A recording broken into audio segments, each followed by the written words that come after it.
ನನ್ನ senior officers ಆಗಲಿ ನನ್ನ ಜೂನಿಯರ್ ಆಫೀಸರ್ಸ್ ಆಗಲಿ ಯಾರೂ ನನ್ನ ಜೊತೆ ಮಾತನಾಡಲಿಲ್ಲ. ಒಬ್ಬರು ಯಾರೂ ಮಾತನಾಡಲಿಲ್ಲ ನನ್ನ ಜೊತೆ. ಬಾಯಿಗೆ ಬಂದಂಗೆ ಬೈದರು. ಅವರಂತಂದ್ರೆ ನಾನು as chief justice of India ನನಗೆ ನಿದ್ದೆ ಮಾಡೋಕ್ಕೆ ಸಾಧ್ಯ ಆಗಲಿಲ್ಲ. ನೀವು ನಮ್ಮ ನ್ಯಾಯಾಂಗ ವ್ಯವಸ್ಥೆಯ ಬಗ್ಗೆ ನೀವು ಹೆಂಗೆ ಬರೆದ್ರಿ ಅಂತಂದರೆ ಕೊನೆಗೆ ನಾನು as chief justice of India I could not sleep. ಇಷ್ಟು ಕೋಪದಿಂದ ಮಾತನಾಡಿದಂತಹ ಸುಪ್ರೀಂ ಕೋರ್ಟ್ ಕೊನೆಗೆ ಇಷ್ಟೊಂದು ಏನೂ ಈ ವಿಷಯ ಮುಂದುವರಿಯೋದು ಬೇಡ ಅಂತ ಹೇಳೋದಕ್ಕೆ ಏನು ಕಾರಣ ಅಂತ ನನಗೆ ಗೊತ್ತಾಗಲಿಲ್ಲ. ಈವರೆಗೂ ಗೊತ್ತಿಲ್ಲ. ನೀವು ಅದರ ಟಾರ್ಗೆಟ್ ಅಲ್ವಾ? ಟಾರ್ಗೆಟ್ ಬೇರೆ ಯಾರು? ನಿಮ್ಮ ಮೇಲೂ ಕೂಡ ಅದು ಗುಂಡು ತಗಲಿದೆಯಾ? ಕೊನೆಗೆ ಇನ್ನೊಬ್ಬರು ಚೆಲುವ ಶೆಟ್ಟಿ ಅಂತ ಅದೇ ಸ್ಟೇಷನ್ನಲ್ಲಿ ಸಬ್ ಇನ್ಸ್ಪೆಕ್ಟರ್ ಆಗಿದ್ದರು. ಆತ್ಮಹತ್ಯೆ ಮಾಡ್ಕೊಂಡು ಸತ್ತೋಗ್ಬಿಟ್ರು.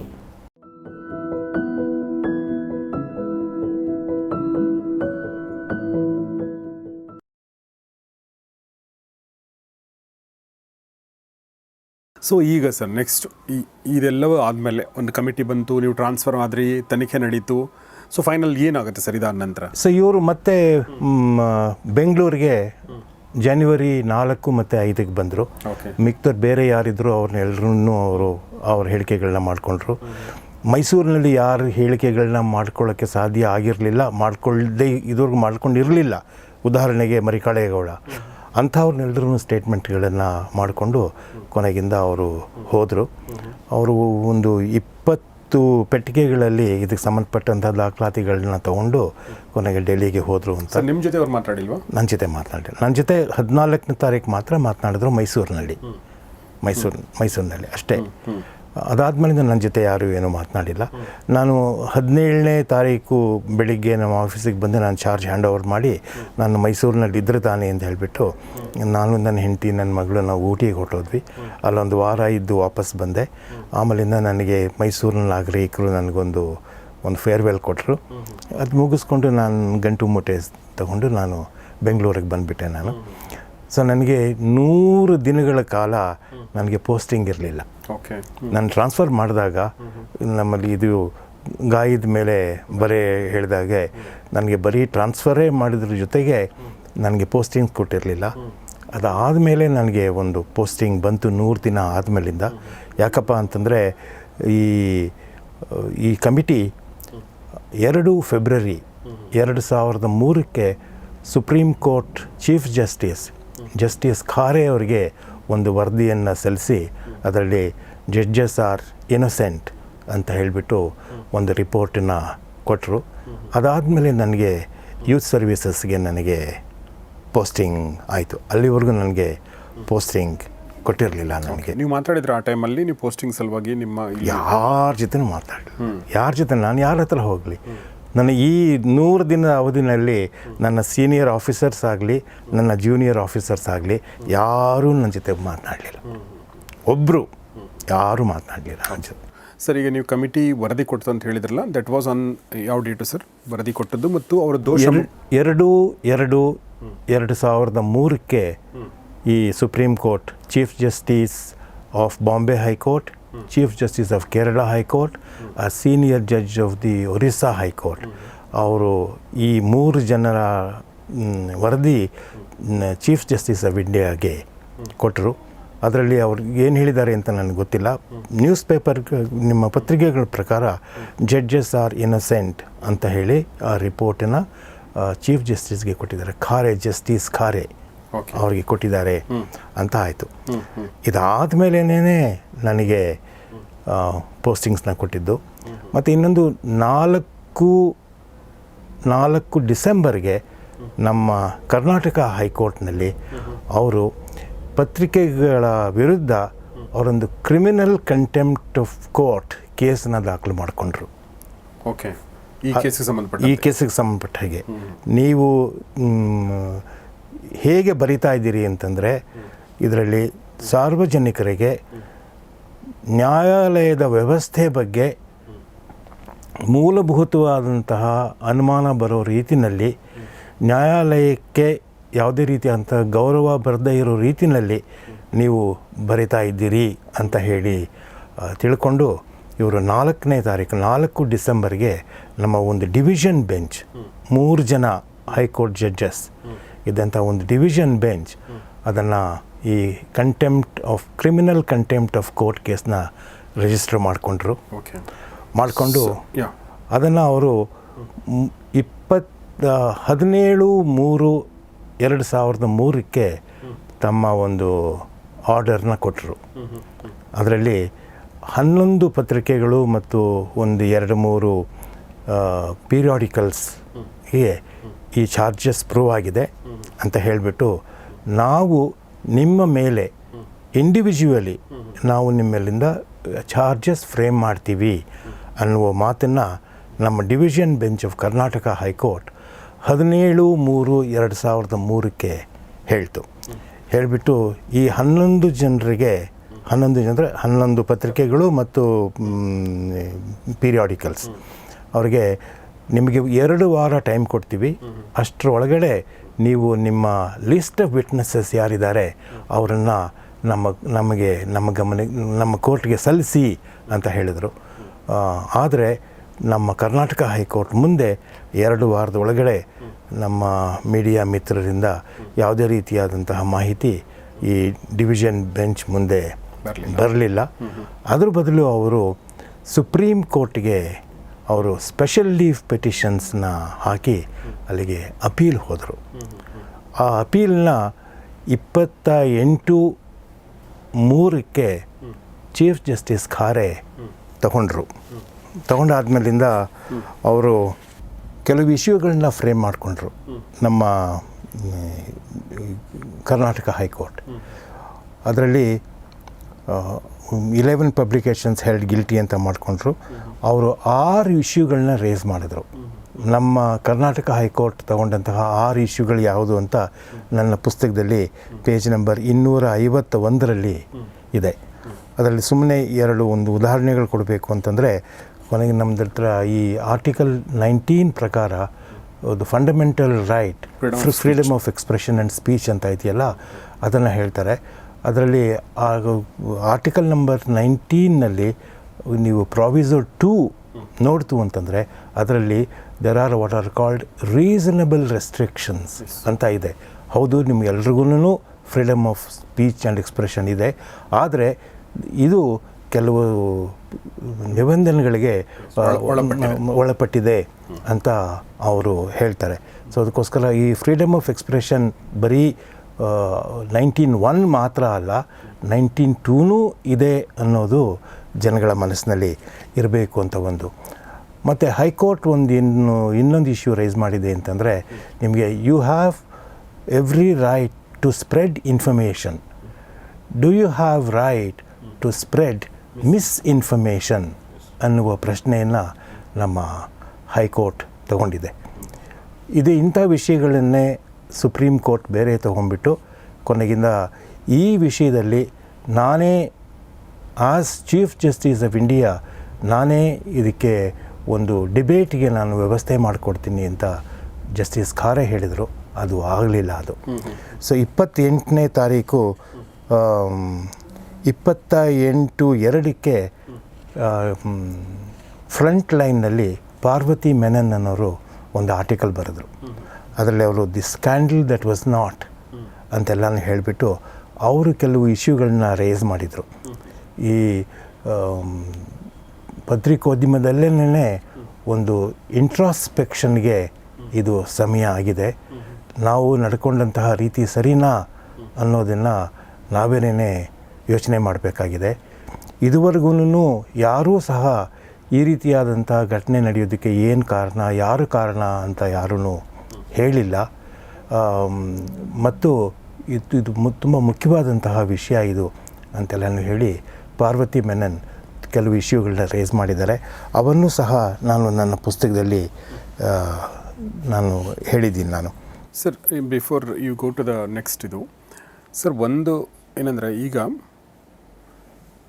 ಕರ್ನಾಟಕ ಹೈಕೋರ್ಟ್ ನ್ಯೂಸ್ ಪೇಪರ್ ಮತ್ತು ನಿಯತಕಾಲಿಕೆಗಳ ಮೇಲೆ ಪ್ರಶ್ನೆಗಳೆತ್ತಿದ್ದು, ಸುಪ್ರೀಂ ಕೋರ್ಟ್ ಕೂಡ ಎತ್ತಿದ್ದು, ಮತ್ತು 3 ಜನ ನ್ಯಾಯಾಧೀಶರ ಕಮಿಟಿ ಬಂದು ತನಿಖೆ ಮಾಡಿದ್ದು ಎಲ್ಲವನ್ನು ನೀವು ಹೇಳಿದ್ರಿ. ಬಟ್ ಸರ್, ನನ್ನ ಪ್ರಶ್ನೆ ಏನಂದರೆ, ನೀವು ಒಬ್ಬ commissioner of Mysuru police commissioner ಆಗಿ ನಿಮ್ಮ ಮೇಲೆ ಬಂದಂಥ ಆಪಾದನೆಗಳಿಗೆ ಸಂಬಂಧಪಟ್ಟಂತೆ ಯಾವ ತನಿಖೆ ಅವರಾದರೂ ಮಾಡಿದ್ರಾ? ಕರ್ನಾಟಕ ಗೌರ್ಮೆಂಟ್ ಮಾಡ್ತಾ, ಪೊಲೀಸ್ ಇಲಾಖೆ ಮಾಡ್ತಾ, ನಿಮ್ಮ ಮೇಲೆ ಯಾವ ಚಾರ್ಜಸ್ ಕೂಡ ಇಲ್ಲ? ಇಲ್ಲ, ನಾನು ಹೇಳಿದ್ದಲ್ಲ ಈ ರೀತಿ ಹಿಂಗೆ ಮಾಡ್ದ, ಹಿಂಗೆ ಹೋದ ಅಂತ. ಎಸ್, ನನ್ನ ಮೇಲೆ. ಬಟ್ ಆ ಒಂದು 3 ನ್ಯಾಯಾಧೀಶರ ತನಿಖೆ ವ್ಯಾಪ್ತಿಯಲ್ಲಿ ನಿಮ್ಮ ಬಗ್ಗೆ ನಿಮ್ಮದು ಇರಲಿಲ್ಲ. ನನ್ನ ಹೆಸರು ಎಲ್ಲೂ ಬರಲಿಲ್ಲ. ನನಗೆ ಬರೀ ಪತ್ರಿಕೆಗಳಲ್ಲಿ ನನ್ನ ಮೇಲಾದ ಆರೋಪಗಳನ್ನು ಬಿಟ್ಟರೆ, ಮತ್ತು ಮೈಸೂರಿನ ಕೆಲವು ಜನಗಳು ಒಂದು ಬೇಡಿಕೆಯನ್ನು ನಮ್ಮ ಸರ್ಕಾರದ ಮುಂದೆ ಇಟ್ಟರು. ನನ್ನನ್ನು ಸಸ್ಪೆಂಡ್ ಮಾಡಬೇಕು, ನನ್ನ ವಿರುದ್ಧ ಇಲಾಖಾ ವಿಚಾರಣೆ ಮಾಡಬೇಕು ಅಂತ ಹೇಳಿದರು. ಅದಕ್ಕೆ ಕರ್ನಾಟಕದ ಸರ್ಕಾರದ ಪರವಾಗಿ ಆವಾಗಿನ ಗೃಹ ಸಚಿವರಾಗಿದ್ದ ಮಾನ್ಯ ಖರ್ಗೆ ಅವರು ಹೇಳಿದರು, ಈ ವಿಷಯ ಸುಪ್ರೀಂ ಕೋರ್ಟ್ ಒಂದು ಕಮಿಟಿ ವಿಚಾರಣೆ ಮಾಡ್ತಾ ಇದೆ. ಸುಪ್ರೀಂ ಕೋರ್ಟ್ ತನಿಖೆಯ ನಂತರ ನಾವು ಈ ವಿಷಯದ ಬಗ್ಗೆ ನಾವು ಮುಂದುವರಿಸಬಹುದು, based on the findings of the supreme court committee ಅನ್ನುವ ಮಾತನ್ನು ಆವಾಗ ನಮ್ಮ ಸರ್ಕಾರ ಹೇಳ್ತು. ಅದಕ್ಕೆ ಜಡ್ಜಸ್ ಆರ್ ಇನ್ನಸೆಂಟ್ ಅಂತ ಬಂದ ಮೇಲೆ ಇದರಲ್ಲಿ ನನ್ನ ಪಾತ್ರನೂ ಅದರಲ್ಲಿ ಇಲ್ಲ ಅಂತ ಆಗುತ್ತೆ ಅಂತ. ಆದರೆ ಈ ಪತ್ರಿಕೆಗಳಲ್ಲಿ ಹೇಗೆ ಬರೆದ್ರು ಅಂತಂದರೆ, ಇವಾಗಲೂ ಸಹ ಈ ರೀತಿಯಾದಂಥ ಒಂದು ಅಭಿಪ್ರಾಯ ಜನಗಳ ಮನಸ್ಸಿನಲ್ಲಿ ಉಳ್ಕೊಂಡ್ಬಿಟ್ಟಿದೆ. ಇದನ್ನು ನಾನು ನಿಮಗೆ ಆಮೇಲಿಂದ ಹೇಳಬೇಕು ಅಂತ ಇದ್ದೆ. ನೀವು ಇದನ್ನು ಪ್ರಸ್ತಾಪ ಮಾಡಿರೋದ್ರಿಂದ ನಾನು ನಿಮಗೆ ಹೇಳ್ತೀನಿ. ಈ ಸುಪ್ರೀಂ ಕೋರ್ಟ್ ಜಡ್ಜಸ್ ಎಲ್ಲ ಬಂದು ಜಡ್ಜಸ್ ಆರ್ ಇನ್ನಸೆಂಟ್ ಅಂತ ಹೇಳಿ ರಿಪೋರ್ಟ್ ಕೊಟ್ಟರೂ ಸಹ, ನಾನು ಹೋದ ಅಕ್ಟೋಬರ್ನಲ್ಲಿ ನಾನು ಅಮೆರಿಕಕ್ಕೆ ಹೋಗ್ತಾ ಇದ್ದೆ. ಆವಾಗ ನಾನು 5 ತಿಂಗಳು ನಾನು ಇರೋದಿಲ್ಲ ಅಂತ ನಾನು ಕೆಲವು ಸ್ನೇಹಿತರುಗಳಿಗೆ ತಿಳಿಸ್ಕೊಟ್ಟಿದ್ದೆ. ಅದರಲ್ಲಿ ಒಬ್ಬರು ನನ್ನ ಜೊತೆ ಕೆಲಸ ಮಾಡಿದ್ದಂಥ ಅಧಿಕಾರಿ ನಮ್ಮ ಮನೆಗೆ ಹೊರಡೋಕೆ ಮುಂಚೆ ಬಂದಿದ್ದರು. ಬಂದಾಗ ಅವರು ನಮ್ಮ ಫ್ರೆಂಡಿಗೆ ಯಾರೋ ಒಂದು ಫೋನ್ ಬಂತು. ಆಗ ಅವರಿದ್ರು, ನಾನು ನಮ್ಮ ಆಫೀಸರ್ ಚಂದ್ರಶೇಖರ್ ಅವ್ರ ಮನೆಯಲ್ಲಿ ಇದ್ದೀನಿ, ನಾನು ಆಮೇಲಿಂದ ನನಗೆ ಫೋನ್ ಮಾಡ್ತೀನಿ ಅಂತ. ಓ, ಚಂದ್ರಶೇಖರ್ ಅಂತಂದರೆ ಅಲ್ಲಿ ಜಡ್ಜ್ಗಳನ್ನ ಸೇವ್ ಮಾಡೋದಕ್ಕೆ ಹೋಗಿ ಅನಾವಶ್ಯಕವಾಗಿ ಸಿಕ್ಕಾಕೊಂಡ್ರಲ್ಲ, ಅವ್ರ ಮನೆಗೆ ಹೋಗಿದ್ದೀರಾ ಅಂತ ಹೇಳಿದ್ರು. ಇದು ಅಕ್ಟೋಬರ್ 2024, 22 ವರ್ಷದ ನಂತರ ಸಾರ್ವಜನಿಕರ ಮನಸ್ಸಿನಲ್ಲಿ ಯಾವ ರೀತಿಯಾದಂಥ ಅಭಿಪ್ರಾಯ ಇದೆ ಅನ್ನೋದಕ್ಕೆ ನಿಮಗೆ ಒಂದು ನಿದರ್ಶನವನ್ನು ಕೊಡ್ತಿದ್ದೀನಿ. ಮತ್ತು ಮೀಡಿಯಾ ಎಷ್ಟು ಪವರ್ಫುಲ್, ಅದು ಯಾರ ಮೇಲೆ, ಜನಗಳ ಮನಸ್ಸಿನ ಮೇಲೆ ಯಾವ ರೀತಿಯಾದಂತಹ ಪರಿಣಾಮವನ್ನು ಬೀರುತ್ತೆ ಅನ್ನೋದಕ್ಕೆ ಇದು ಒಂದು ಉದಾಹರಣೆ ಅಂತ ನಾನು ತಿಳ್ಕೊಂಡಿದ್ದೀನಿ. ಖಂಡಿತ ಸರ್. ಇದು ನೀವು ಹೇಳಿದ ಹಾಗೆ, ಹೈಕೋರ್ಟ್ ಹೇಳಿದ ಹಾಗೆ ಒಂದು ಆತ್ಮ ವಿಮರ್ಶೆಗೆ ಸಕಾಲ ಅಂತ ಏನು ಹೇಳ್ತೋ, ನನ್ನ ಪ್ರಕಾರ ಅದು ಪ್ರತಿದಿನ ಕೂಡ ಸಕಾಲನೇ. ಪ್ರತಿ ವರದಿ ಮಾಡೋ ಮುನ್ನ, ಪ್ರತಿ ಮಾತು ಹೇಳೋ ಮುನ್ನ ಇದು ಸರಿಯಾದ ಮಾಹಿತಿ ಇದೆಯಾ, ಸರಿಯಾದ ಸ್ಥಿತಿಯನ್ನು ಆಧರಿಸಿ ಹೇಳ್ತಾ ಇದೆಯೋ ವಸ್ತುಸ್ಥಿತಿಯನ್ನು ಅನ್ನೋದನ್ನು ಪ್ರತಿ ಜರ್ನಲಿಸ್ಟ್ ಕೂಡ ಅದನ್ನು ಯೋಚನೆ ಮಾಡ್ತಿರಬೇಕು. Yes sir, coming back to ನಮ್ಮ ಚೀಫ್ ಜಸ್ಟಿಸ್ ಅವ್ರ ವಿಷಯ ನಾನು ಮತ್ತೆ ಹೇಳಬೇಕು ನಿಮಗೆ. 28 ಮಾರ್ಚ್ಗೆ 17ನೇ ತಾರೀಕು ನಮ್ಮ ಹೈಕೋರ್ಟ್ದು ರೂಲಿಂಗ್ ಬಂತು. 2 ವಾರದ ಒಳಗಡೆ ನಿಮ್ಮ ಲಿಸ್ಟ್ ಆಫ್ ವಿಟ್ನೆಸಸ್ ನಮಗೆ ಕೊಡಿ ಅಂತ ಕೇಳಿದ್ರು. ಇದು ಕೊಡಲಿಲ್ಲ. ಸುಪ್ರೀಂ ಕೋರ್ಟ್ಗೆ ಅಪೀಲ್ ಹೋದರು. ಇದು 28ನೇ ತಾರೀಕು ಮಾರ್ಚ್ 28ಕ್ಕೆ ಚೀಫ್ ಜಸ್ಟಿಸ್ ಆಫ್ ಇಂಡಿಯಾ ತಗೊಂಡು ಅವರು ಬಾಯಿಗೆ ಬಂದಂಗೆ ಬೈದರು. ಅವರಂತಂದ್ರೆ, ನಾನು as chief justice of India ನನಗೆ ನಿದ್ದೆ ಮಾಡೋಕ್ಕೆ ಸಾಧ್ಯ ಆಗಲಿಲ್ಲ. ನೀವು ನಮ್ಮ ನ್ಯಾಯಾಂಗ ವ್ಯವಸ್ಥೆಯ ಬಗ್ಗೆ ನೀವು ಹೆಂಗೆ ಬರೆದ್ರಿ ಅಂತಂದರೆ, ಕೊನೆಗೆ ನಾನು as chief justice of India I could not sleep ಅನ್ನೋ ವಿಷಯನೆಲ್ಲ ಹೇಳಿಬಿಟ್ಟು, ಕೊನೆಗಿಂದ ಅವರ ಅಬ್ಸರ್ವೇಷನ್ಸ್ ಏನೇನು ಹೇಳಿದ್ರು ಮತ್ತು ಪತ್ರಿಕೆಗಳಲ್ಲಿ ಹೇಗೆ ಬಂದಿದೆ ಅನ್ನೋದನ್ನು ನಾನು ನನ್ನ ಪುಸ್ತಕದಲ್ಲಿ ನಾನು ಬರೆದಿದ್ದೀನಿ. ಆಮೇಲಿಂದ ಅವ್ರು ಹೇಳಿದರು, ನಾನು ನಿಮಗೆ 4 ವಾರ ಟೈಮ್ ಕೊಡ್ತಾ ಇದ್ದೀನಿ.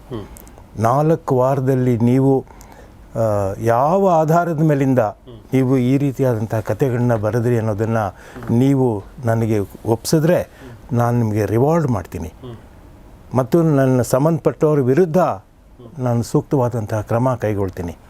ಇಲ್ಲದೆ ಹೋದರೆ law will come down upon you heavily ಅಂತ ಅವ್ರು ಹೇಳಿದರು. ಅವ್ರು ಹೇಳಿರೋದು ಮಾತನ್ನು ಪೂರ್ತಿಯಾಗಿ ಪೇಪರ್ನಲ್ಲಿ ಬಂದಿರೋ ಮಾತುಗಳನ್ನೇ ಒಟ್ಟಿಗೆ ಸೇರಿಸ್ಕೊಂಡು ನಾನು ನನ್ನ ಪುಸ್ತಕದಲ್ಲಿ ಬರೆದಿದ್ದೀನಿ. ಅವ್ರಿಗೆ 4 ವಾರ ಟೈಮ್ ಕೊಟ್ಟರು. ಆಮೇಲಿಂದ ಇದನ್ನು 28 ಏಪ್ರಿಲ್ಗೆ ಕೇಸನ್ನು ಪೋಸ್ಟ್ ಮಾಡಿದ್ರು. 28 ಏಪ್ರಿಲ್ಗೆ 28 ಏಪ್ರಿಲ್ ನೆಕ್ಸ್ಟ್ ತಿಂಗಳು, ಮುಂದಿನ ತಿಂಗಳು. ಸೊ ನನಗೆ ಏನೋ ಬರುತ್ತೆ, ಇದುವರೆಗೂ ಯಾರೂ ಕೊಟ್ಟಿಲ್ಲದೆ ಇರುವಂತಹ ಮಾಹಿತಿ ಸುಪ್ರೀಂ ಕೋರ್ಟ್ನಿಂದ ಬರುತ್ತೆ. ಕೊನೆಗಿಂದ ನಾನು ಬಹಳ ಶಕ್ತಿವಂತ, ನಾನು ಇದನ್ನು ಈ ಪ್ರಕರಣವನ್ನು ನಾನು ಮುಚ್ಚಾಕ್ಬಿಟ್ಟಿದ್ದೀನಿ, ಯಾವುದೇ ಒಂದು ಮಾಹಿತಿ ಹೊರಗಡೆ ಬರದೇ ಇರೋ ರೀತಿಯಲ್ಲಿ ನಾನು ಇದಕ್ಕೊಂದು ವ್ಯವಸ್ಥೆ ಮಾಡಿದ್ದೀನಿ ಅಂದ್ಕೊಂಡು ನನ್ನ ಮೇಲೆ ಹೇಳಿದರು. ನಾನು I should be super human to do all this. ನನಗೆ ಅಷ್ಟೊಂದು ಶಕ್ತಿ ಇದೆ ಅಂತ ನನಗೆ ಗೊತ್ತಿರಲಿಲ್ಲ. ಸೊ ಸುಪ್ರೀಂ ಕೋರ್ಟ್ ಮುಂದೆ ಇದುವರೆಗೂ ಈ ಪ್ರಪಂಚಕ್ಕೆ ಗೊತ್ತಿಲ್ಲದೆ ಇರುವಂತಹ ಮಾಹಿತಿಯನ್ನು ನಮ್ಮ ಮಾಧ್ಯಮದ ಮಿತ್ರರು ಸುಪ್ರೀಂ ಕೋರ್ಟ್ ಮುಂದೆ ಕೊಡ್ತಾರೆ ಅನ್ನೋದನ್ನು ನಾನು ತುಂಬ ಕಾತುರತೆಯಿಂದ ಕಾದೆ. 28ಕ್ಕೆ ಈ ಕೇಸನ್ನ ತಗೊಂಡಾಗ ನಮ್ಮ ಸುಪ್ರೀಂ ಕೋರ್ಟ್, ನಾನು ನಿಮಗೆ 4 ವಾರ ಟೈಮ್ ಕೊಟ್ಟಿದ್ದೆ, ಯಾವ ಆಧಾರದ ಮೇಲಿಂದ ಇದನ್ನು ಬರೆದ್ರಿ, ಅದನ್ನು ಆ ಬೇಸಿಸ್ನ ನಮಗೆ ತಿಳಿಸ್ಕೊಡಿ ಅಂತ ಹೇಳಿದ್ದೆ. ನೀವು ಏನನ್ನು ತಗೊಂಡು ಬಂದಿದ್ದೀರಿ ಅನ್ನುವ ಮಾತನ್ನೂ ಕೇಳಿದೆ, ಏನೂ ಮಾತನ್ನು ಕೇಳಿದೆ. ಈ ಕೇಸನ್ನು 6 ತಿಂಗಳು ಮುಂದಕ್ಕೆ ಹಾಕ್ಬಿಟ್ರು. Special leave petition 17 March Karnataka high court ಕೊಟ್ಟ ರೂಲಿಂಗ್ ವಿರುದ್ಧ 11 ದಿನದಲ್ಲೇ ಸ್ಪೆಷಲ್ ಲೀವ್ ಪೆಟಿಷನ್ನ ಸುಪ್ರೀಂ ಕೋರ್ಟ್ ತಗೊಂಡಿದ್ದು. ಇವರಿಗೆ 4 ವಾರ ಟೈಮ್ ಕೊಟ್ಟು 28 ಏಪ್ರಿಲ್ಗೆ ಈ ಕೇಸನ್ನು ಮತ್ತೆ ತಗೊಂಡು ಅದನ್ನು ಅವರು ಹೇಳ್ತಾರೆ ಈ ಕೇಸನ್ನು 6 ತಿಂಗಳು ಅಕ್ಟೋಬರ್ 6ಕ್ಕೆ ಪೋಸ್ಟ್ ಮಾಡಿದ್ರು. Very unusual, very long adjournment. ಯಾತಕ್ಕೆ ಒಂದು ಸ್ಪೆಷಲ್ ಲೀವ್ ಪೆಟಿಷನ್ನಲ್ಲಿ 6 ತಿಂಗಳು ಅಡ್ಜರ್ನ್ಮೆಂಟ್ ಸುಪ್ರೀಂ ಕೋರ್ಟ್ ಯಾಕೆ ಕೊಡ್ತು? 11 ದಿನದಲ್ಲಿ ಈ ಕೇಸನ್ನ ತಗೊಂಡಂತಹ ಸುಪ್ರೀಂ ಕೋರ್ಟ್ ಈ ಕೇಸಿಗೆ 6 ತಿಂಗಳು ಅಡ್ಜರ್ನ್ಮೆಂಟ್ ಯಾಕೆ ಕೊಡ್ತು ಅನ್ನೋದು ನನಗೆ ಅರ್ಥವಾಗದೇ ಇರುವಂಥ ವಿಷಯ.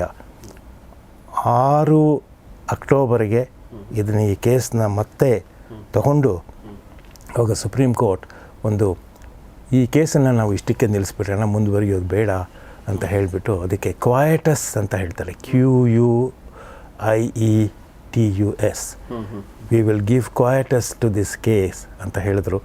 ಅದು ಮಾರನೇ ದಿವಸ ನಮಗೆ ಏಷ್ಯನ್ ಏಜ್ನಲ್ಲಿ 7ನೇ ತಾರೀಕು ಬಂತು. 7 ಅಕ್ಟೋಬರ್ ನನ್ನ ಹುಟ್ಟುಹಬ್ಬ. ನಾನು ಎಷ್ಟು ಖುಷಿ ಇರಬೇಕು ಲೆಕ್ಕ ಹಾಕ್ಕೊಳ್ಳಿ. ಇದು ಕ್ವಾಯಟಸ್ ಅನ್ನೋದು ಸುಪ್ರೀಂ ಕೋರ್ಟ್ ನನಗೆ ಕೊಟ್ಟಂತಹ ಬರ್ತ್ಡೇ ಗಿಫ್ಟ್.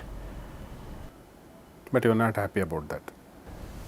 ಅವರು 27ನೇ ತಾರೀಕು 28 ಮಾರ್ಚ್ನಲ್ಲಿ ಸುಪ್ರೀಂ ಕೋರ್ಟ್ ಹೇಳಿದ ಮಾತುಗಳನ್ನು ಕೊನೆಗಿಂದ 28 ಏಪ್ರಿಲ್ನಲ್ಲಿ ಏನಾಯಿತು ಮತ್ತು 6 ಅಕ್ಟೋಬರ್ಗೆ ಏನಾಯಿತು ಅಂತಂದರೆ ಒಂದಕ್ಕೊಂದಕ್ಕೆ ಸಂಬಂಧ ಇಲ್ಲ. ಇಷ್ಟು ಕೋಪದಿಂದ ಮಾತನಾಡಿದಂತಹ ಸುಪ್ರೀಂ ಕೋರ್ಟ್ ಕೊನೆಗೆ ಇಷ್ಟೊಂದು ಏನೂ ಈ ವಿಷಯ ಮುಂದುವರಿಯೋದು ಬೇಡ ಅಂತ ಹೇಳೋದಕ್ಕೆ ಏನು ಕಾರಣ ಅಂತ ನನಗೆ ಗೊತ್ತಾಗಲಿಲ್ಲ. ಈವರೆಗೂ ಗೊತ್ತಿಲ್ಲ.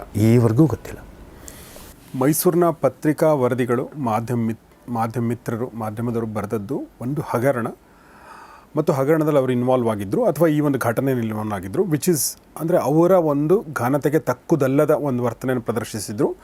ಮತ್ತು ಅದನ್ನು ನೋಡಿ ಕೂಡ ಅಥವಾ ಆ ಘಟನೆಗೆ ಏನು ಕ್ರಮ ಕೈಗೊಳ್ಬೇಕು ಅದನ್ನು ನೀವು ಕೈಗೊಂಡಿಲ್ಲ ಅಂತ ಇತ್ತು. ಯಾರ ಹೆಗಲ ಮೇಲೆ ಇಟ್ಟು ಗುಂಡು ಹೊಡೆಯೋಕ್ಕೆ, ಯಾರಿಗೆ ಅದು ತಗಲ್ಬೇಕು ಅಂತ ಯೋಚನೆ ಆ ಥರದೊಂದು ಆ್ಯಂಗಲ್. ಅಂದರೆ ನಾನು ಹೇಳೋದು, ನೀವು ಅದರ ಟಾರ್ಗೆಟ್ ಅಲ್ವಾ? ಟಾರ್ಗೆಟ್ ಬೇರೆ ಯಾರೋ, ನಿಮ್ಮ ಮೇಲೂ ಕೂಡ ಅದು ಗುಂಡು ತಗಲಿದೆಯಾ? ಅಂದರೆ ಅಲ್ಲಿ ನ್ಯಾಯಾಧೀಶರ ವಿರುದ್ಧ ಏನೋ ಒಂದು ಆಗಬೇಕಾಗಿತ್ತು, ಯಾರಿಗೋ ಗ್ರಜ್ಜೋ ಯಾರೋ ಅವ್ರ ಮೇಲೆ ಏನೋ ಮಾಡಬೇಕಾಗಿತ್ತು. ಅದನ್ನು ಮಾಡೋ ಸಂದರ್ಭದಲ್ಲಿ ನೀವು ಕೂಡ ಸಿಕ್ಕಾಕೊಂಡ್ರಾ ಅನ್ನೋದೊಂದು ಪ್ರಶ್ನೆ ಬರಲ್ಲ ಸರ್ ಇಲ್ಲಿ. ಇದರಲ್ಲಿ ನನಗೊಂದ್ಸಲ ಅನಿಸುತ್ತೆ ನಾನು ಕೊಲ್ಯಾಟರಲ್ ವಿಕ್ಟಿಮ್ ಆಗಿರಬಹುದಾ, ಅದಕ್ಕೋಸ್ಕರ ಇದಕ್ಕೆ ಯಾರು ಕಾರಣರಿರ್ಬೋದು, ಈ ವಿಷಯ ನಾವು ಸ್ವಲ್ಪ ದೀರ್ಘವಾಗಿ ನಾವು ಚರ್ಚೆ ಮಾಡಬಹುದು. ಅದಕ್ಕಿಂತಲೂ ಮೊದಲು ನಾನು ನಿಮಗೆ ಏನು ಹೇಳಬೇಕು ಅಂತಂದರೆ, ಈ ಕ್ರಿಮಿನಲ್ ಕಂಟೆಂಪ್ಟ್ ಕೇಸ್ಗಳು ಬರುತ್ತಲ್ಲ, ಈ ಕ್ರಿಮಿನಲ್ ಕಂಟೆಂಪ್ಟ್ ಕೇಸ್ನಲ್ಲಿ ನಮ್ಮ ಹತ್ರ 1954ನೇ ಇಸ್ವಿಯಿಂದ ನಾನು ನನ್ನ ಪುಸ್ತಕದಲ್ಲಿ 20 ಕೇಸ್ಗಳನ್ನು ತೊಗೊಂಡಿದ್ದೀನಿ. 20 ಕೇಸ್ ತೊಗೊಂಡಿದ್ದೀನಿ. ಅದರಲ್ಲಿ ಏನು ಹೇಳುತ್ತಪ್ಪ ಸುಪ್ರೀಂ ಕೋರ್ಟ್ ಅಂತಂದರೆ, ಅವೆಲ್ಲನೂ ಕಾನ್ಸ್ಟಿಟ್ಯೂಷನಲ್ ಬೆಂಚು, ಅಂದರೆ 5 ಜಡ್ಜಸ್ ಇರೋವಂತಹ ಬೆಂಚ್ ಇದು. ನಮ್ಮ ಸುಪ್ರೀಂ ಕೋರ್ಟ್ ಒಂದು ಕನ್ವೆನ್ಷನ್ ಎಸ್ಟಾಬ್ಲಿಷ್ ಮಾಡಿದೆ. ಏನಪ್ಪ ಅಂತಂದರೆ, ಒಂದು ಕಾನ್ಸ್ಟಿಟ್ಯೂಷನ್ ಬೆಂಚ್ ಏನಾದ್ರೂ ಒಂದು ತೀರ್ಪನ್ನು ಕೊಟ್ಟರೆ ಅದೇ ಥರದ ವಿಷಯಗಳು ಸುಪ್ರೀಂ ಕೋರ್ಟ್ ಮುಂದೆ ಮತ್ತೆ ಬಂದಾಗ ಹಿಂದೆ ಕೊಟ್ಟಂಥ ತೀರ್ಪು ಬೈಂಡಿಂಗ್ ಆಗುತ್ತೆ ಎಸ್ ಅಂತ ಹೇಳಿದ್ದಾರೆ. ಸೊ ಸುಪ್ರೀಂ ಕೋರ್ಟ್ ಈ ಕ್ರಿಮಿನಲ್ ಕಂಟೆಂಪ್ಟ್ನಲ್ಲಿ ಏನು ಹೇಳಿದೆಯಪ್ಪ ಅಂತಂದರೆ, the option is limited between apology and punishment. Okay. ಎಲ್ಲ ಸಂಬಂಧಪಟ್ಟ ಕಂಟೆಮ್ನರ್ ಯಾರಿದ್ದಾರೆ, ಕಂಟೆಮ್ನರ್ ಐ ಆಮ್ ಸಾರಿ ಅಂತ ಹೇಳಬೇಕು. ಇಲ್ಲದೆ ಹೋದರೆ ಕೋರ್ಟ್ ಅವ್ರ ಮೇಲೆ ಶಿಕ್ಷೆ ವಿಧಿಸಬೇಕು. ಜಾಸ್ತಿ, ಅತ್ಯಂತ ಜಾಸ್ತಿ ಶಿಕ್ಷೆ ಅಂತಂದರೆ 6 ತಿಂಗಳು jail. So the option before the court is between apology and punishment ಅಂತ ಕಾನ್ಸ್ಟಿಟ್ಯೂಷನ್ ಬೆಂಚ್ ಹೇಳಿದೆ ಈ ಕೇಸ್ನಲ್ಲಿ. ಆದರೆ ಈ ಕ್ವಾಯಟಸ್ ಅನ್ನುವ ಒಂದು ವಿಧಾನದಿಂದ ಸುಪ್ರೀಂ ಕೋರ್ಟ್ ಇದು ತಾನೇ ಎಸ್ಟಾಬ್ಲಿಷ್ ಮಾಡಿದಂತಹ ಕನ್ವೆನ್ಷನ್ ವಿರುದ್ಧ ಇದು ಹೋಗಿದೆ ಅನ್ನೋದು ಒಂದು ಮುಖ್ಯವಾದಂತಹ ಅಂಶ. ಆಮೇಲಿಂದ ಸಪೋಸಿಂಗ್ ನಾನು ಒಬ್ಬ ಕಂಟೆಮ್ನರ್, ನಾನು ಸುಪ್ರೀಂ ಕೋರ್ಟ್ ಮುಂದೆ ಹೋಗಿಬಿಟ್ಟು ನೀವು ಈ ಮೈಸೂರು ರೆಸಾರ್ಟ್ ಕೇಸ್ನಲ್ಲಿ ನೀವು ಕ್ವಾಯಟಸ್ ಕೊಟ್ರಲ್ಲ, ನೀವು ನನಗೂ ಅದೇ ರೀತಿ ಕ್ವಾಯಟಸ್ ಕೊಡಿ ಅಂತ ಕೇಳ್ತು ಅಂತಂದರೆ ಕೊನೆಗಿಂತ ಸುಪ್ರೀಂ ಕೋರ್ಟ್ ಮುಂದೆ ಇರೋ ಆಪ್ಷನ್ ಏನು ಅನ್ನೋ ವಿಷಯ ಇದರಲ್ಲಿ this has been raised on a very low key. So what will be the options before the supreme court if somebody asks for quietus before the supreme court ಅನ್ನೋ ವಿಷಯನ ನಾನು ಹೇಳಿದ್ದೀನಿ. ಕ್ವಾಯಿಟಸನ್ನು ಯಾರೂ ಕೇಳಲ್ಲ ಸರ್. ಕ್ವಾಯಿಟಸನ್ನು ಯಾರಾದರೂ ಕೇಳ್ಬೋದಾ? ಈಗ ಒಂದು ನಾನು ಕೇಳಿದರೆ ಏನಾಗುತ್ತೆ ಏನಾಗುತ್ತೆ ಕೇಳಿದರೆ ಏನಾಗುತ್ತೆ ಅಂತ ಹೇಳಿ ಮರಿಕಾಳೇಗೌಡ ನನಗೆ ಒಂದು ಸರಿ ಭೇಟಿ ಮಾಡಿ ಅವರಂತಂದರು, ಸರ್ ನನಗೆ ಬಹಳ ಜನ ಬಂದು ನೀನು ಸುಪ್ರೀಂ ಕೋರ್ಟ್ ಪ್ಯಾನೆಲ್ ಮುಂದೆ ಹೋಗಿಬಿಟ್ಟು ನಮ್ಮ ಹಿರಿಯ ಅಧಿಕಾರಿ ಹೇಳಿರೋ ರೀತಿಯಲ್ಲಿ ನಾನು ನಡ್ಕೊಂಡಿದ್ದೀನಿ ಅಂತ ನೀವು ಅವ್ರ ಮುಂದೆ ಸ್ಟೇಟ್ಮೆಂಟ್ ಕೊಡಬೇಕು ಅಷ್ಟೇ. ನಿನಗೆ ಎಷ್ಟು ದುಡ್ಡು ಬೇಕಾದ್ರೂ ಕೇಳು, ನಾವು ಕೊಡ್ತೀವಿ ಅಂತ ಹೇಳಿದರು ಅಂತ ಹೇಳಿಬಿಟ್ಟು ನಾನು ಮರಿಕಾಳೇಗೌಡ ನನಗೆ ಹೇಳಿದರು. ಓಕೆ, ನನಗೆ ಅದನ್ನು ಕೇಳಿ ಬಹಳ ಶಾಕ್ ಆಯಿತು. ನನಗೆ ತುಂಬ ಶಾಕ್ ಆಯಿತು. ಕೊನೆಗೆ ಮರಿಕಾಳೇಗೌಡನ್ನೂ ಕೊಂಡ್ಕೊಳ್ಳೋದಕ್ಕೆ ಯಾರೋ ಪ್ರಯತ್ನ ಮಾಡಿದಾರಲ್ಲ ಅಂತ. ಆದರೆ ಈಗ ಮರಿಕಾಳೇಗೌಡ ಅವರು 3/4/12 ತೀರೋಗ್ಬಿಟ್ರು. ಓಕೆ. ಕೊನೆಗೆ ಇನ್ನೊಬ್ಬರು ಚೆಲುವ ಶೆಟ್ಟಿ ಅಂತ ಅದೇ ಸ್ಟೇಷನ್ನಲ್ಲಿ ಸಬ್ ಇನ್ಸ್ಪೆಕ್ಟರ್ ಆಗಿದ್ದರು. ಅವರೂ ಸಹ 4/6/2016 ಆತ್ಮಹತ್ಯೆ ಮಾಡ್ಕೊಂಡು ಸತ್ತೋಗ್ಬಿಟ್ರು. ಚೆಲುವ ಶೆಟ್ಟಿ ಅಂತ ಸಬ್ ಇನ್ಸ್ಪೆಕ್ಟರ್, ಅದೇ ಸ್ಟೇಷನ್ಗೆ ಬಂದವರು, ಅದೇ ಸ್ಟೇಷನ್ನಲ್ಲಿ ಸಬ್ ಇನ್ಸ್ಪೆಕ್ಟರ್ ಆಗಿದ್ದರು ಚೆಲುವ ಶೆಟ್ಟಿ ಅಂತ. ಇವರ ಶರೀರ, ಇವರ ಡೆಡ್ ಬಾಡಿ ಚಾಮುಂಡಿ ಬೆಟ್ಟದ ತಪ್ಪಲಲ್ಲಿ ಸಿಕ್ತು. ಅವರು ವಿಷ ಕುಡಿದು ಆತ್ಮಹತ್ಯೆ ಮಾಡ್ಕೊಂಬಿಟ್ಟಿದ್ದಾರೆ ಅಂತ ಹೇಳಿಬಿಟ್ಟು ಅದಕ್ಕೆ KR police station UDR number 20 of 2016 ಅದರಲ್ಲಿ. ಸೊ ಹೀಗೆ ಇಬ್ಬರು ವ್ಯಕ್ತಿಗಳು ತೀರೋಗಿದ್ದಾರೆ. ಒಬ್ಬರು ನಾನು ಹೇಳಿದಂಥ ಮರಿಕಾಳೇಗೌಡ, ಇವರು ನನಗೆ ನನ್ನ ಹತ್ರ ಬಂದು ನನಗೆ ಆಮಿಷವನ್ನು ಹೊಡೆದ್ರು ಅಂತ ಹೇಳಿದಂತಹ ವ್ಯಕ್ತಿ ತೀರೋದ್ರು. ಮತ್ತು ಚೆಲುವ ಶೆಟ್ಟಿನೂ ತೀರೋದ್ರು. ಬಟ್ ಎರಡಕ್ಕೂ ಅಂದರೆ ಚೆಲುವ ಶೆಟ್ಟಿ ತೀರೋಗಿದ್ದಕ್ಕೆ ಮತ್ತು ಈ ಕೇಸ್ ಅಪ್ಯಾರೆಂಟ್ಲಿ ಏನು ಲಿಂಕ್ ಇಲ್ಲ. ಆದರೆ ಇವನು ಚೆಲುವ ಶೆಟ್ಟಿ ಆತ್ಮಹತ್ಯೆ ಮಾಡಿಕೊಂಡ. ಆತ್ಮಹತ್ಯೆ ಯಾಕೆ? ಮರಿಕಾಳೇಗೌಡನ ಸತ್ತಿದ್ದು ಏನೋ ಶಾರೀರಿಕ ತೊಂದರೆಗಳಿಂದ. ಚೆಲುವ ಶೆಟ್ಟಿ ಯಾತಕ್ಕೆ ಆತ್ಮಹತ್ಯೆ ಮಾಡಿಕೊಂಡ ಅನ್ನೋ ಒಂದು ಪ್ರಶ್ನೆ ನಮ್ಮ ಮುಂದೆ ಬರುತ್ತೆ. ಬಟ್ ಅವರು ಏನು ಅಂದರೆ ಡೆತ್ ನೋಟು ಆ ಥರದ್ದು ಏನೂ ಇರಲಿಲ್ಲ, ಏನೂ ಇರಲಿಲ್ಲ. ಅವ್ರು ಚೆಲುವ ಶೆಟ್ಟಿ ಈ ಕೇಸ್ನಲ್ಲಿ ಇಂಪಾರ್ಟೆಂಟ್ ಆಗ್ತಾರೆ. ಯಾಕಪ್ಪ ಅಂದರೆ ಅವರು 30 ಡಿಸೆಂಬರ್ಗೆ ಅವರು ಒಂದು SHDನಲ್ಲಿ ನಮಗೆ ಇನ್ಸ್ಪೆಕ್ಟರ್ ನನಗೆ ರೂಸ್ಟ್ ವಿಷಯದಲ್ಲಿ ನನಗೆ ಸಹಾಯ ಮಾಡು ಅಂತ ಕೇಳಿದ್ರು. ನಾನು ಸಹಾಯ ಮಾಡಲಿಲ್ಲ, ಅದಕ್ಕೋಸ್ಕರ ನನ್ನ ಮೇಲೆ ಕೋಪ ಮಾಡ್ಕೊಂಬಿಟ್ರು ಅಂತ ಹೇಳಿಬಿಟ್ಟು ಈ ಚೆಲುವ ಶೆಟ್ಟಿ ನಾಪತ್ತೆ ಆಗಿಬಿಡ್ತಾನೆ. ನಾಪತ್ತೆ ಆಗಿಬಿಡ್ತಾನೆ. ಆಮೇಲಿಂದ ಒಂದು 3 ದಿವಸ ಯಾರ ಕಣ್ಗೂ ಎಲ್ಲೂ ಕಾಣಿಸ್ಕೊಳ್ಳೋದಿಲ್ಲ. ಆಮೇಲಿಂದ ಬಂದು ಪೊಲೀಸ್ ಕಮಿಷನರ್ ಮುಂದೆ ಅವನು ಸರೆಂಡರ್ ಆಗ್ತಾನೆ. ಅವನನ್ನು ಬೆಂಗಳೂರಿಗೆ ಕಳಿಸಿ ನಮ್ಮ ಸುಪ್ರೀಂ ಕೋರ್ಟ್ ಪ್ಯಾನಲ್ ಮುಂದೆ ಅವನನ್ನು ಪ್ರೊಡ್ಯೂಸ್ ಮಾಡ್ತಾರೆ. ಆ ವ್ಯಕ್ತಿ ಏನು ಹೇಳಿಕೆ ಕೊಟ್ಟ ಏನು ಅಂತ ನನಗೆ ಗೊತ್ತಿಲ್ಲ. ಯಾಕೆಂದರೆ ಚೆಲುವ ಶೆಟ್ಟಿ ಆಗಲಿ ಅಥವಾ ಮರಿಕಾಳೇಗೌಡ ಆಗಲಿ ಅವರು 4 ಮತ್ತು 5ನೇ ತಾರೀಕು ಈ ಸುಪ್ರೀಂ ಕೋರ್ಟ್ ಪ್ಯಾನಲ್ ಮುಂದೆ ಹೋದಾಗ ಅವ್ರು ಏನು ಹೇಳಿಕೆ ಕೊಟ್ಟರು ಅನ್ನೋದು ಮಾಹಿತಿ ನನ್ನ ಹತ್ರ ಇಲ್ಲ. ಬಟ್ ಆ ರಿಪೋರ್ಟ್ ಅಲ್ಲದೆ ಏನು ಹೊರಗಡೆ ಬರಲಿಲ್ವ ಸರ್? ಇಲ್ಲ, ರಿಪೋರ್ಟ್ ಕಾಪಿ ನನ್ನ ಹತ್ರ ಇಲ್ಲ, ಅದು ಸುಪ್ರೀಂ ಕೋರ್ಟ್ ಹತ್ರ ಇದೆ. ಸರ್ ಒಂದೇ ನಿಮಿಷ ನಾನು ಇನ್ನೊಂದು ಪ್ರಶ್ನೆ ಕೇಳಬೇಕು. ಈ ಒಂದು ಚೆಲುವ ಶೆಟ್ಟಿ ಬಗ್ಗೆ ಒಂದು ಸ್ವಲ್ಪ ಕೇಳೋಕ್ಕಿಂತ ಮುಂಚೆ ಸರ್, ಮರಿಕಾಳೇಗೌಡ ನಿಮಗೆ ಹೇಳಿದ್ರಲ್ಲ ಸರ್, ನೀನು ಹೋಗಿ ಸುಪ್ರೀಂ ಕೋರ್ಟ್ ಎದುರುಗಡೆ ಹೇಳು, ನಾನು ನಮ್ಮ ಮೇಲಾಧಿಕಾರಿ ಹೇಳಿದ ಹಾಗೆ ಕೇಳಿದೆ, ನಾನು ನಿಮಗೆ ಏನು ಬೇಕಾದ್ರೂ ಕೊಡ್ತೀವಿ ಅಂತ ಹೇಳಿ. ಯಾರು ಹೇಳಿದರು ಅಂತ ನಿಮಗೆ ಹೇಳಿರ್ಬೇಕಲ್ಲ? ಇಲ್ಲ. ಅಥವಾ ನಿಮಗೆ ಗೊತ್ತಾಗಿರಬೇಕು? ಇಲ್ಲ, ನನಗೆ ಯಾರೋ ಬಂದು ನನಗೆ ಈ ರೀತಿ ಹೇಳಿದರು, ನೀನು ನಮ್ಮ ಮೇಲಧಿಕಾರಿಗಳು ಹೇಳಿದ ಪ್ರಕಾರ ನಾನು ನಡ್ಕೊಂಡಿದ್ದೀನಿ ಅನ್ನೋ ಒಂದು ಹೇಳಿಕೆಯನ್ನು ಕೊಟ್ಟರೆ ನಿನಗೆ ಎಷ್ಟು ಬೇಕಾದ್ರೂ ಹಣ ಕೊಡ್ತೀವಿ ಅಂತ ಅವ್ರು ಹೇಳಿದರು. ಅಪಾರೆಂಟ್ಲಿ ಈಗ ಅವ್ರು ಅದನ್ನು ಯಾರು ಹೇಳಿದ್ದಾರೆ ಅವರೇ ಈ ಹಗರಣದ ಹಿಂದೆ ಇರ್ಬೋದು, ಅಥವಾ ಅವರು ಈ ಒಂದು ಹಗರಣದ ಲಾಭ ಪಡ್ಕೊಳ್ಳೋರಾಗಿರ್ಬೋದು. ನೀವು ಹೋದರೆ ಅವ್ರಿಗೆ ಲಾಭ ಆಗುತ್ತೆ. ಅವ್ರಿಗೇನಪ್ಪ ಅಂತಂದರೆ ಇದುವರೆಗೂ ಯಾವುದೇ ರೀತಿಯಾದಂತಹ ಪ್ರೂಫ್ ಸಿಕ್ಕಿರಲಿಲ್ವಲ್ಲ, ಅದಕ್ಕೋಸ್ಕರ ಈ ರೀತಿ ಹೇಳೋದ್ರಿಂದ ಆದ್ರೂ ನಾನು ಈ ಹಗರಣ ಮುಚ್ಚಾಕೋದಕ್ಕೆ ಪ್ರಯತ್ನ ಪಟ್ಟೆ ಹಾಗೆ ಹೀಗೆ ಅಂತ ಅಲಿಗೇಷನ್ಸ್ ಬಂತಲ್ಲ, ಅದಕ್ಕೆ ಏನಾದ್ರೂ ಇದ್ರ ಮುಖಾಂತರ ಏನಾದ್ರೂ ಪ್ರೂಫ್ ಸಿಗಬಹುದೇನೋ ಅನ್ನೋದು ಅವ್ರ ಮನಸ್ಸಿನಲ್ಲಿ ಇದ್ದಿರ್ಬೋದು. ಮತ್ತು ಇಬ್ಬರು ಚೀಫ್ ಜಸ್ಟಿಸ್ಗಳು, ಜಸ್ಟಿಸ್ ಪಟ್ನಾಯಕ್ ಅವರು ರಿಟೈರ್ ಆದರು. ನ್ಯಾಷನಲ್ ಟಿ ವಿನಲ್ಲಿ ಹೇಳಿದರು, we have no proof for action in this regard ಅಂತ. ಅದಾದಮೇಲಿಂದ ಜಸ್ಟಿಸ್ ಖಾರೆ ಹೇಳಿದರು, so for we have not received any material for any kind of action, we have no proof for action ಅಂತ. ಇಬ್ಬರು chief justice of India ಈ ಪ್ರಕರಣದ ಬಗ್ಗೆ ಅವ್ರು ಕೊಟ್ಟಿರೋ ಒಪಿನಿಯನ್ ಏನಪ್ಪ ಅಂದರೆ, we have no material, we have no proof for action ಅಂತ. ಸೊ ಈ ಮಧ್ಯದಲ್ಲಿ ಹೀಗೆ ಏನಾದ್ರೂ ಮಾಡಿ ಕ್ರಿಯೇಟ್ ಮಾಡಿ ಅವ್ರು ಸುಪ್ರೀಂ ಕೋರ್ಟ್ ಪ್ಯಾನಲ್ ಮುಂದೆ ಬರೋವಾಗ ಅವ್ರ ಮುಂದೆ ಇದೇನೋ ನಡೆದಿದೆ ಅನ್ನೋ ಒಂದು ಸೆನ್ಸೇಷನ್ನ ಕ್ರಿಯೇಟ್ ಮಾಡಿ ಈ ಇಶ್ಯೂನ ಅಲೈವಾಗಿ ಇಡೋದಕ್ಕೆ ಇವರು ಪ್ರಯತ್ನ ಪಟ್ಟಿರಬಹುದಾ ಅನ್ನುವ ಒಂದು ಅನುಮಾನ ನನ್ನ ಮನಸ್ಸಿನಲ್ಲಿ ಬರುತ್ತೆ. ಆ ಥರ ಹೇಳಿದ್ದು ಮಾಧ್ಯಮದವರು ಆಗಿರ್ಬೋದಾ? ಯಾವ ರೀತಿ ಹೇಳಿದವರು? ಮರಿಕಾಳೇಗೌಡನಿಗೆ ನೀವು ಹೋಗಿ ಹೇಳು ಅಂತ ಹೇಳಿದ್ದು. ನಾನು ಗೆಸ್ಟ್ ಮಾಡೋಕ್ಕಾಗಲ್ಲ, ಅದನ್ನು ನಾನು ಹೇಳಿದ್ರೆ ತಪ್ಪಾಗತ್ತೆ.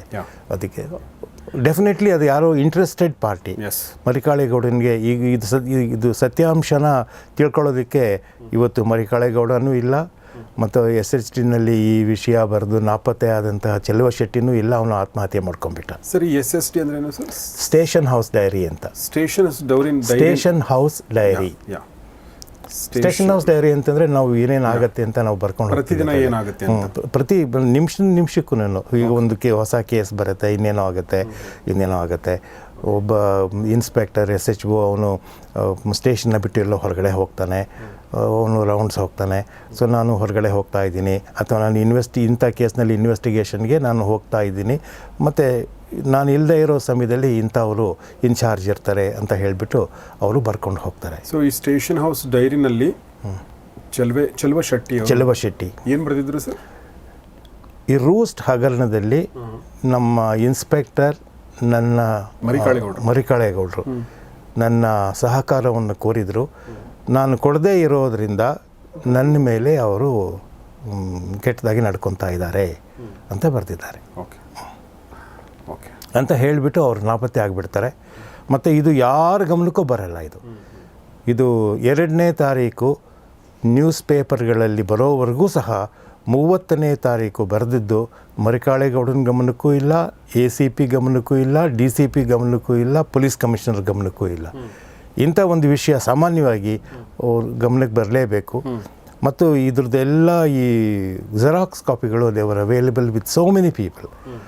ಸೊ SHTನಲ್ಲಿ ಬರೆದಿದ್ದು ಒಂದು ಜೆರಾಕ್ಸ್ ಕಾಪಿಗಳು ಬೇರೆಯವ್ರ ಹತ್ರ ಹೇಗೆ ಸಿಕ್ಕಾಕೊಂತು ಅನ್ನೋ ವಿಷಯನ ನನ್ನ ಸಕ್ಸಸರ್ ಬಿಪಿನ್ ಗೋಪಾಲ್ ಕೃಷ್ಣ ಇದ್ರ ಬಗ್ಗೆ DCP ರಂಗಪ್ಪ ಕೈನಲ್ಲಿ ಎನ್ಕ್ವೈರಿ ಮಾಡಿಸ್ತೀನಿ ಅಂತ ಅವ್ರು ಹೇಳಿದರು. ಸೊ ಇವತ್ತು ಬಿಪಿನ್ ಗೋಪಾಲ್ ಕೃಷ್ಣನೂ ತೀರೋಗಿದ್ದಾರೆ, ರಂಗಪ್ಪನೂ ತೀರೋಗಿದ್ದಾರೆ, ಮತ್ತು ಚೆಲುವ ಶೆಟ್ಟಿನೂ ತೀರೋಗಿದ್ದಾರೆ. ಸರ್ ಇದು ಭಾಳ ಸ್ವಲ್ಪ ವಿಯರ್ಡ್ ಅನಿಸುತ್ತೆ ಚೆಲುವ ಸರ್, ಭಾಳ ವಿಚಿತ್ರ. ಈ ಚೆಲುವ ಶೆಟ್ಟಿ ಅವ್ರು ಯಾಕೆ ಈ ಥರ ಬರೆದಿರ್ಬೋದು ಮತ್ತು ಅವ್ರು ಯಾಕೆ ತೀರ್ಕೊಂಡಿರ್ಬೋದು ಅನ್ನೋದ್ರ ಬಗ್ಗೆ, ಅಂದರೆ ಆಮೇಲೆ ಏನಾದರೂ ಎನ್ಕ್ವೈರಿ ಆಯಿತಾ ಅಥವಾ ಏನೂ ಆಗಲಿಲ್ಲ. ಪರ್ಸ್ನಲ್ ಆ್ಯಂಗಲ್ ಏನಾದರೂ ಇತ್ತು ಅವ್ರು ಸತ್ತಿರೋದ್ರಲ್ಲಿ, ಅಥವಾ ಪ್ರೊಫೆಷ್ನಲ್ ಏನು ಎನಿ